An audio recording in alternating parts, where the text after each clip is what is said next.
नमस्कार दोस्तों, वैकुंठ भगवान श्री हरि विष्णु का निवास स्थान है। पिछली प्रस्तुति में हमने तीनों लोक और 14 भुवन की जानकारी प्राप्त की और जिसे आप लोगों का बहुत अच्छा प्यार मिला। आज की इस प्रस्तुति में हम वैकुंठ लोक के बारे में जानेंगे।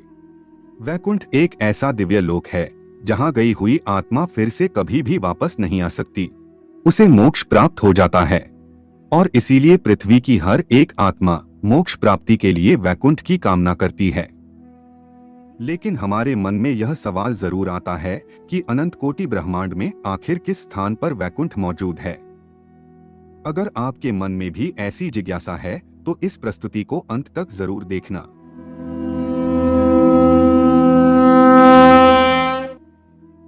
आज की इस प्रस्तुति में हम आपको हिंदू धर्म के प्राचीन ग्रंथों के अनुसार वैकुंठ लोक की लोकेशन बताने जा रहे हैं। दोस्तों, भागवत पुराण और विष्णु पुराण में हमें वैकुंठ के बारे में जानकारी मिलती है। न तपदास्यते सूर्यो न शशांको न पावकः यद्गत्वा न निर्वतन्ते तद्धाम परमं मम। अर्थात वह मेरा परम धाम न तो सूर्य या चंद्र के द्वारा प्रकाशित होता है और न अग्नि या बिजली से, वह स्वयं प्रकाशित है। जो लोग वहां पहुंच जाते हैं वे इस भौतिक जगत में फिर से लौट कर नहीं आते हैं। वैकुंठ की राजधानी है साकेत नगरी। इस नगरी में 4 प्रवेश द्वार है और इस नगरी में अनेक रमणीय महल और रत्न जड़ित विमान हैं। यहाँ पर रहने वाले सभी नर नारी तरुण वय के हैं। यहाँ समय का कोई प्रभाव नहीं होता है। ऐसी साकेत नगरी के मध्य में भगवान श्री विष्णु अपने पार्षदगण कुमुद, कुमुदाक्ष, पुंडरीक, वामन, शुनकुन, सुमुख और माता लक्ष्मी के साथ निवास करते हैं। भागवत पुराण के अनुसार वैकुंठ का स्थान ध्रुव तारे की ओर बताया गया है और अगर यूनिवर्स में हम इसे खोजें तो यह स्थान उर्सा माइनर कॉन्स्टेलेशन में है, जिसे सप्तर्षि तारामंडल भी कहा जाता है।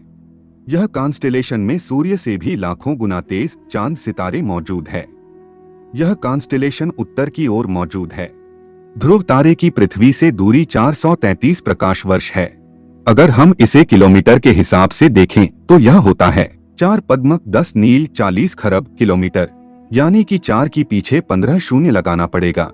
यह अंतर तो हुआ पृथ्वी और ध्रुव तारे के बीच का। ध्रुव लोक से ऊपर 1 करोड़ योजन यानी 12 करोड़ 29,53,800 किलोमीटर बाद महरलोक स्थित है। महरलोक से 24 करोड़ किलोमीटर के पश्चात आता है जनकलोक। जनकलोक से 8 करोड़ योजन पर है तपलोक, यानी कि 98 करोड़ किलोमीटर के बाद तपलोक स्थित है। तत्पश्चात आता है सत्यलोक। तपलोक और सत्यलोक की दूरी है 12 करोड़ योजन, यानी कि 1 अरब 47 करोड़ 54,47,589 किलोमीटर। सत्यलोक जहां पर ब्रह्मा जी विराजमान हैं। और फिर सत्यलोक से ऊपर 2 करोड़ 62 लाख योजन ऊपर, यानी कि 32 करोड़ 21,39,169 किलोमीटर के अंतर पर स्थित है वैकुंठ लोक। वैकुंठ लोक जहां पर स्वयं भगवान विष्णु शेषनाग पर विराजमान रहते हैं। यह किसी भी आत्मा का अंतिम स्थान होता है। इस स्थान पर जाने वाली आत्माएं मोक्ष प्राप्त करती है। इसे ही अंतिम सत्य कहा जाता है और इसे ही ब्रह्मांड का अंत कहा जाता है। यहाँ पर जाने के बाद आत्मा जन्म मृत्यु के चक्र से मुक्त होती है। यह सभी आंकड़े आध्यात्मिक जगत को दर्शाते हैं।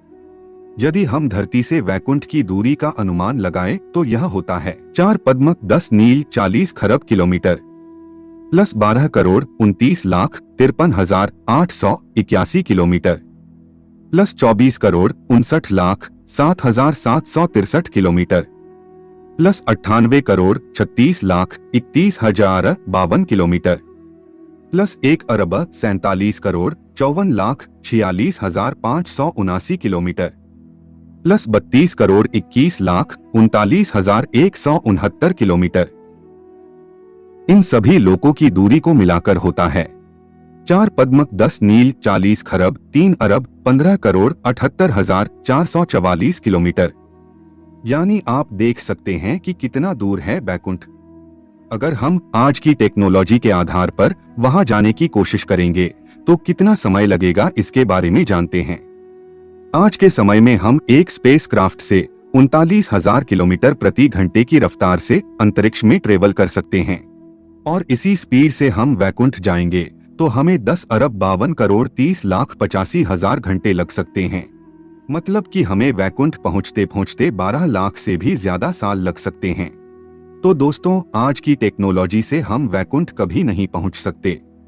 लेकिन यदि भविष्य में ऐसी टेक्नोलॉजी आ जाए जो 1 महीने या 1 साल में हमें इतनी दूरी तय करा दे, तो क्या हम वैकुंठ पहुंच सकते हैं?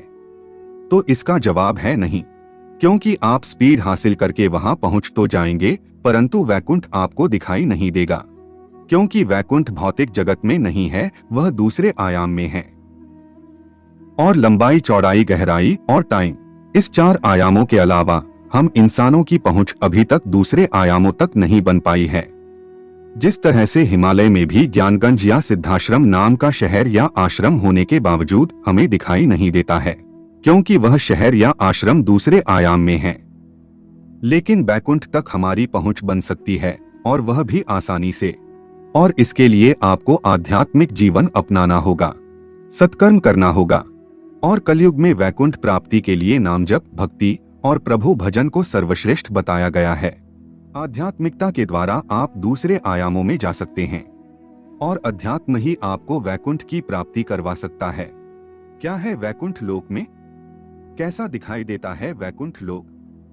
हमारे धार्मिक ग्रंथों में वैकुंठ का वर्णन किस प्रकार से किया गया है? इसके बारे में और अधिक जानकारी आप प्राप्त करना चाहते हैं तो कमेंट में वैकुंठ पार्ट 2 अवश्य ही लिखिएगा। और यदि यह प्रस्तुति आपको पसंद आई है तो वीडियो को लाइक और चैनल को सब्सक्राइब कीजिएगा। धन्यवाद।